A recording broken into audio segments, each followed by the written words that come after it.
pagi semuanya.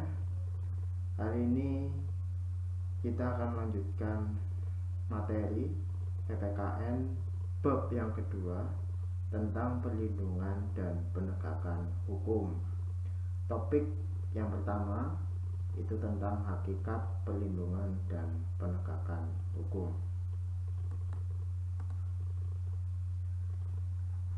Ini merupakan lambang dari lembaga peradilan yang ada di dunia.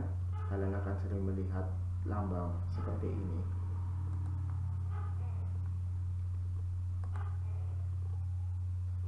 Nah, berkaitan dengan hukum itu sendiri, apa yang terlintas dalam pikiran kalian jika mendengar kata hukum? Untuk menggiring opini pendapat kalian tentang hukum itu apa, kita lihat dulu pengertian hukum menurut para ahli. Yang pertama, Aristoteles menjelaskan hukum itu merupakan rangkaian peraturan yang mengikat baik rakyat maupun penguasa. Kemudian Utrecht menjelaskan hukum adalah himpunan peraturan yang di dalamnya terdapat perintah dan larangan yang mengurus tata tertib masyarakat sehingga harus ditaati. Terakhir ada Samijo SH menjelaskan hukum itu adalah himpunan peraturan yang bersifat memaksa, berisikan perintah dan larangan untuk mengatur tata tertib dalam kehidupan masyarakat. Dari pengertian hukum menurut para ahli ini bisa kita simpulkan bahwa hukum itu merupakan peraturan kemasyarakatan yang bersifat mengatur dan memaksa setiap orang di dalamnya untuk mengikutinya atau menaati. Ya, jadi saya ulangi, hukum adalah peraturan kemasyarakatan yang bersifat mengikat, mengatur dan memaksa setiap orang di dalamnya untuk mengikutinya.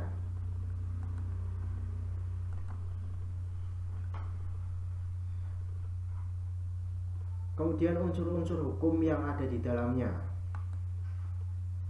Yang pertama, peraturan tentang perilaku manusia dalam pergaulan di lingkungan masyarakat. Dibuat oleh lembaga resmi yang berwenang, memiliki sifat memaksa, dan terakhir sanksi atau hukuman pelanggaran bersifat tegas. Jadi ini merupakan unsur-unsur yang ada di dalam hukum. Ada peraturan, terus kemudian dibuat oleh lembaga resmi. Pada Indonesia, lembaga resmi yang berwenang untuk membuat peraturan atau undang-undang itu adalah DPR. Undang-undang yang telah dibuat oleh DPR itu bisa diuji kembali materinya atau isinya oleh lembaga Mahkamah Konstitusi. Ya. Terus kemudian memiliki sifat memaksa. Ya. Sifat memaksa ini merupakan salah satu sifat yang dimiliki oleh negara. Artinya peraturan yang dibuat itu harus dipatuhi dan diperbolehkan untuk melakukan tindakan secara tegas. Ya, diperbolehkan melakukan tindakan secara tegas supaya peraturan yang sudah dibuat bisa dipatuhi. Nah, sanksi atau hukuman pelanggaran ini sifatnya tegas. Artinya jika hukuman yang diberikan tidak tegas, maka akan menyebabkan pelaku pelanggaran menyepelekan hukum yang berlaku, hukum yang sudah dibuat.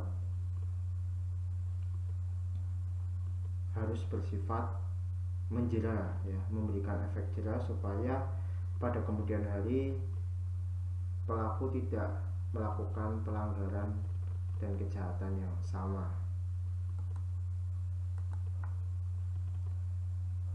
Tujuan hukum yang pertama, mendatangkan kemakmuran dan kebahagiaan pada masyarakat.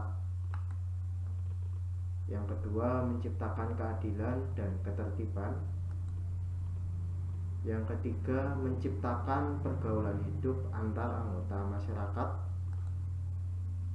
Dan terakhir, memberi petunjuk dalam pergaulan masyarakat. Jadi, hukum itu dibuat supaya tujuan ini bisa tercapai semua. Jika ada hukum yang dibuat atau undang-undang yang dibuat tidak mendatangkan kemakmuran dan kebahagiaan di masyarakat, ya harus diperbaiki dan diperbaharui.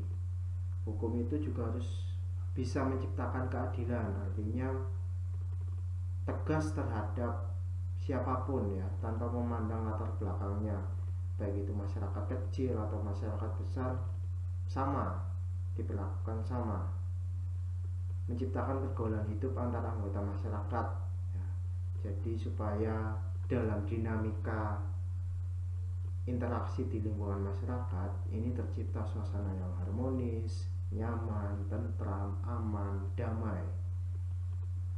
Dan lain harus sebagai memberi petunjuk dalam pergaulan masyarakat. Hal-hal apa saja yang boleh dilakukan dan hal-hal apa saja yang tidak boleh dilakukan, supaya sebagai pedoman ya, petunjuk dalam berdinamika dan berinteraksi di lingkungan masyarakat. Jadi ini merupakan tujuan hukum yang harus semuanya bisa tercapai.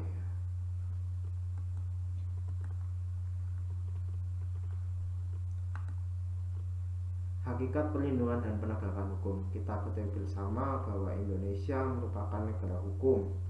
Ini sudah terlihat jelas di dalam Undang-Undang Dasar Negara Republik Indonesia tahun 1945 pasal 1 ayat 3 berbunyi, negara Indonesia adalah negara hukum.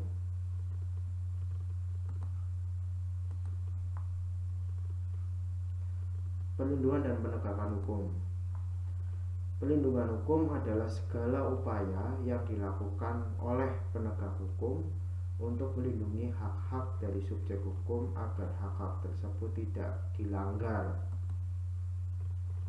Penegakan hukum ini dijalankan sebagai upaya untuk menjalankan ketentuan hukum yang berlaku. Dalam perlindungan hukum, yang dimaksud atau yang mencakup sebagai penegak hukum itu ada lembaga peradilan ya. Lembaga peradilan paling tinggi ada Mahkamah Agung dan kemudian ada Mahkamah Konstitusi. Di bawah Mahkamah Agung itu nanti ada Pengadilan Tinggi, di bawahnya lagi ada Pengadilan Negeri. Nah, itu mereka merupakan penegak hukum ya, penegak hukum yang nantinya akan memberikan sanksi dan hukuman kepada pelanggar dan kejahatan yang dilakukan oleh seseorang. Untuk apa? Untuk melindungi hak-hak dari subjek hukum. Nah, subjek hukum itu siapa? Subjek hukum itu adalah kita. Kita itu merupakan subjek hukum. Ya, kita sebagai warga negara memiliki hak-hak. Hak-hak tersebut supaya tidak dilanggar. Ya, ini harus dilindungi. Ya, harus dilindungi. Penegakan hukum ini dijalankan sebagai upaya untuk menjalankan ketentuan hukum yang berlaku. Jadi undang-undang yang sudah ditetapkan itu harus ditegakkan supaya nantinya tidak terjadi pelanggaran terhadap hak-hak dari atau hak-hak yang dimiliki oleh subjek hukum.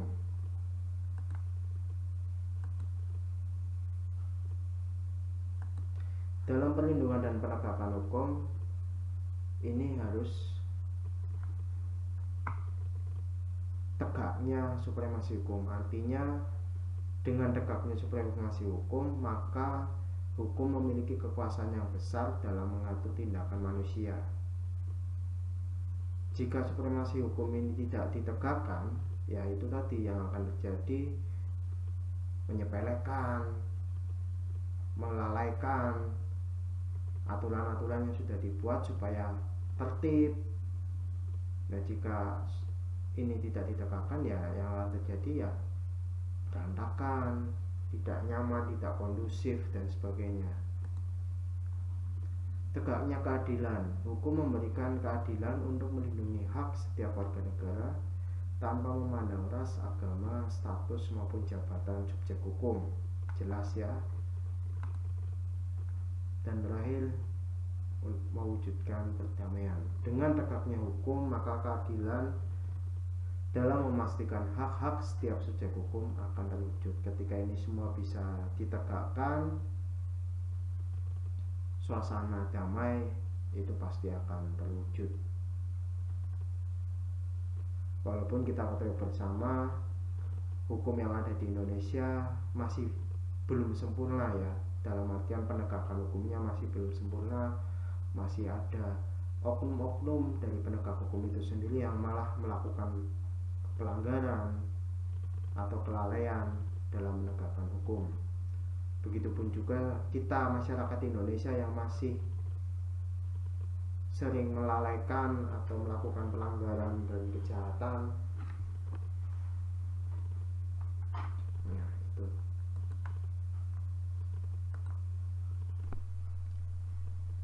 Kemudian kita masuk ke asas hukum. Asas hukum ini menjadi norma dasar serta menjadi petunjuk arah pembentukan hukum. Jadi asas hukum ini menjadi norma dasar dan menjadi petunjuk arah dalam pembentukan hukum. Di Indonesia ada dua asas, yaitu asas hukum umum dan asas hukum khusus. Asas hukum umum ini berlaku untuk semua tata hukum atau keseluruhan bidang hukum. Sedangkan asas hukum khusus ini berlaku dalam lapangan hukum tertentu. Sekarang kita melihat asas hukum umum. Ada 3 asas ya. Yang pertama ada asas lex posteriori derogat legi priori. Artinya peraturan yang baru akan menghapus peraturan yang lama. Contoh, Undang-Undang Nomor 13 Tahun 1965 diganti dengan Undang-Undang Nomor 14 Tahun 1992 tentang Undang-Undang Lalu Lintas dan Angkutan Jalan. Jadi peraturan yang dibuat atau peraturan yang baru yang dibuat itu akan menghapus peraturan yang lama dengan objek yang sama. Artinya yang dimaksud objek yang sama di sini, contoh yang saya berikan tadi, objeknya sama, yaitu tentang lalu lintas dan angkutan jalan. Ya, jadi peraturan yang baru yang isinya sama dengan peraturan sebelumnya itu akan menggantikan atau menghapus peraturan yang lama. Kemudian ada asas lex speciali derogat legi generali. Artinya peraturan yang lebih khusus akan mengesampingkan peraturan yang bersifat lebih umum. Misal, KUH dagang dapat mengesampingkan KUH perdata dalam hal perdagangan. Jadi KUH perdata itu sifatnya umum. Ya, KUH perdata dalam hal perdagangan itu sifatnya umum. Itu akan dikesampingkan dengan KUH dagang. Ya, karena KUH dagang itu sifatnya lebih khusus. Dan terakhir ada asas lex superior derogat legi inferior. Di sini peraturan yang lebih tinggi akan mengesampingkan peraturan yang lebih rendah. Ini bisa kalian lihat di pasal 7 Undang-Undang Nomor 10 Tahun 2004, yaitu tentang hierarki peraturan perundang-undangan. Artinya hierarki tingkatan ya, tingkatan paling tinggi hukum yang ada di Indonesia adalah Undang-Undang Dasar 1945. Itu paling tinggi. Di bawah Undang-Undang Dasar 1945 ada Undang-Undang UU atau Peraturan Pemerintah Pengganti Undang-Undang.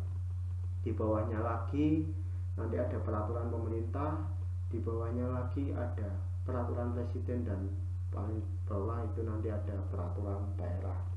Jadi peraturan yang lebih tinggi itu akan mengesampingkan peraturan yang lebih rendah. Contoh sederhananya, peraturan presiden itu akan digunakan,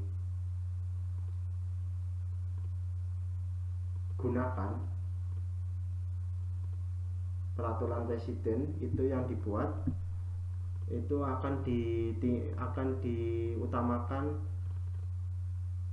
daripada peraturan daerah ya. Peraturan presiden akan diutamakan daripada peraturan daerah, karena yang berlaku di asas ini adalah peraturan yang lebih tinggi ini akan mengesampingkan peraturan yang lebih rendah. Nah, segala hukum yang dibuat, peraturan yang dibuat di Indonesia ini selalu berlandaskan hukum ya, selalu berlandaskan Undang-Undang Dasar 1945. Jadi Undang-Undang Dasar 1945 itu tidak boleh dikesampingkan, karena itu yang paling tinggi tingkatannya dalam hierarki peraturan perundang-undangan itu.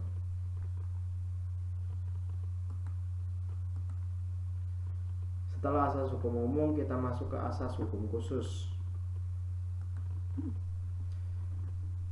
Nah, ada dua ya.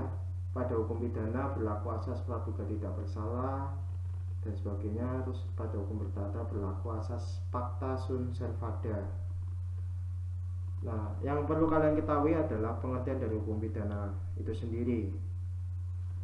Hukum pidana adalah hukum yang mengatur tentang pelanggaran-pelanggaran dan kejahatan-kejahatan terhadap kepentingan umum, yang mana diancam dengan hukuman yang merupakan suatu penderitaan atau siksaan. Jadi pelanggaran-pelanggaran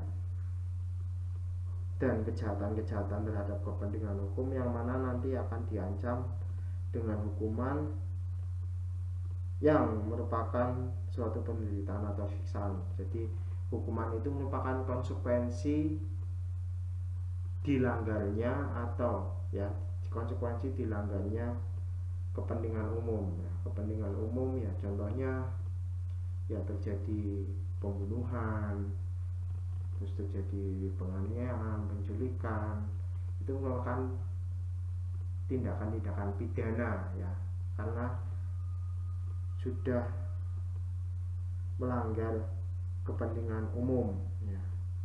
Sedangkan hukum perdata adalah ketentuan yang mengatur hak-hak dan kepentingan antara individu-individu dalam masyarakat. Artinya ini lebih ke arah hubungan antar individu ya. Jadi jika ada permasalahan seperti perebutan harta gono gini antara suami dan istri yang akan melakukan perceraian, itu nanti masuk ke hukum perdata ya, hukum perdata itu ya.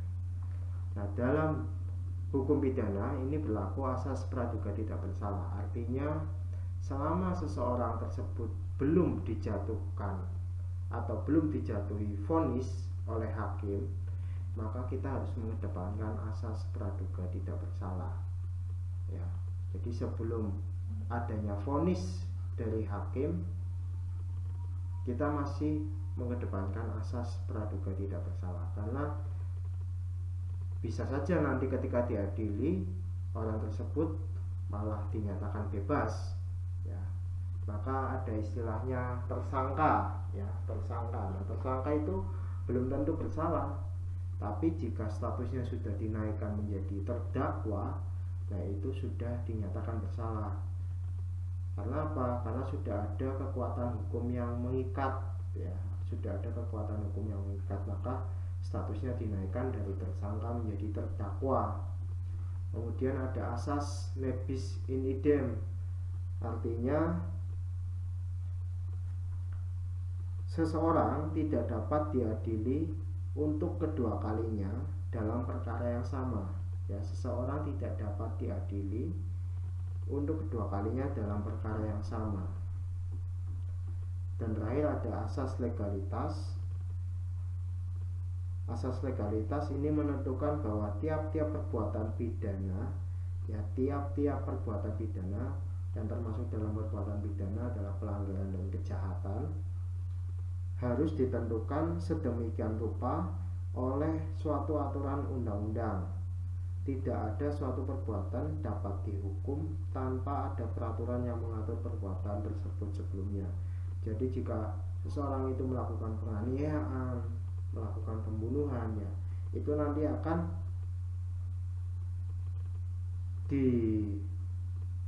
perbuatannya akan diatur sesuai dengan pasal yang sudah dilakukan, atau ya sesuai dengan pasal yang dilanggar, ya yang berkaitan. Kalau misalkan dia melakukan pasal pembunuhan, ya ditetapkan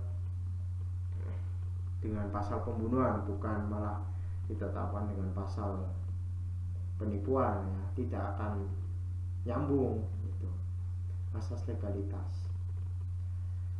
Pada hukum perdata berlaku asas pacta sunt servanda, artinya perjanjian berlaku mengikat untuk ditaati para pembuatnya. Jadi peraturan yang sudah dibuat antar individu satu dengan yang lainnya itu berikat untuk keduanya, hanya berikat untuk keduanya yang melakukan perjanjian.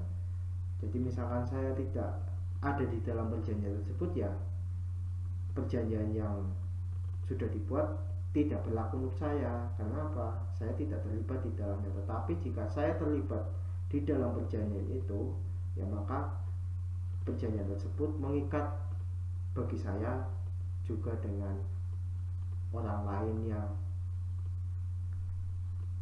diajak dalam perjanjian tersebut. Nah, orang lain itu ya bisa dibilang sebagai pihak kedua. Jadi pihak pertama dan pihak kedua itu terikat oleh perjanjian yang sudah dibuat, pacta sunt servanda. Perjanjian berlaku mengikat untuk ditaati para pembuatnya. Kemudian ada asas kebebasan berkontrak.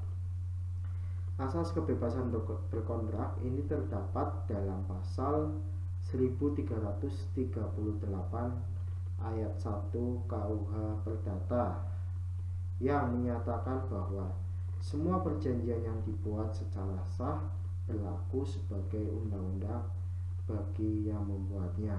Ya, asas kebebasan berkontrak ini terdapat di dalam pasal 1338